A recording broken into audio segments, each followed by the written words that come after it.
श्रीरामपूर शहरात गेल्या काही दिवसात घडलेल्या घटनांच्या पार्श्वभूमीवर पोलीस प्रशासन आता पूर्णपणे ॲक्शन मोडवर आले आहे.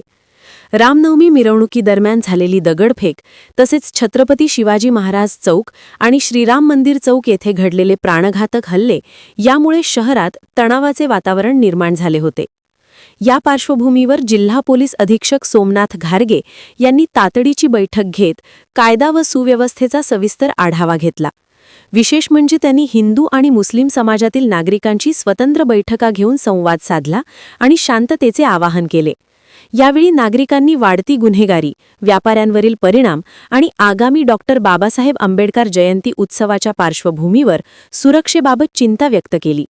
त्यावर पोलीस प्रशासनाने कडक कारवाईचा इशारा देत परिस्थिती नियंत्रणात असल्याचे स्पष्ट केले आहे. दरम्यान दगडफेक प्रकरणातील आरोपींना अटक करण्यात आली असून शहरात मोठ्या प्रमाणावर पोलीस बंदोबस्त तैनात करण्यात आला असल्याची माहिती जिल्हा पोलीस अधीक्षक सोमनाथ घारगे यांनी दिली. या ठिकाणी आज श्रीरामपूर शहरामध्ये भेट दिलेली आहे आणि विविध धर्माच्या लोकांना या ठिकाणी आम्ही भेटतो आहोत, त्यांच्याकडून ऐकून घेत आहोत आणि या ठिकाणी म्हणजे पुरेसं मनुष्यबळ पण त्या ठिकाणी ठेवण्यात आलेलं आहे. जी एक घटना 3 दिवसापूर्वी घडलेली आहे, दगडफेकीची घटना, त्यामध्ये गुन्हा नोंद झालेला आहे आणि आरोपी पण अटक झालेले आहेत. आणि काही जे आपसामध्ये जे काही अविश्वासाचं वातावरण आहे तर त्या संबंधामध्ये आपण लोकांना आवाहन केलेलं आहे. लोकांचे पण आपण ऐकतो आहोत आणि त्या दृष्टीने जी काही उपाययोजना आहेत ती आपण करतो आहोत.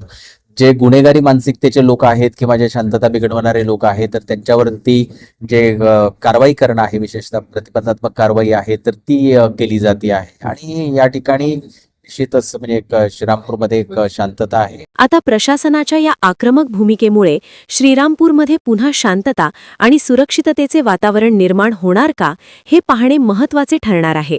याविषयी स्वराज्य समाचार न्यूज 24 वाहिनीने घेतलेला स्पेशल रिपोर्ट.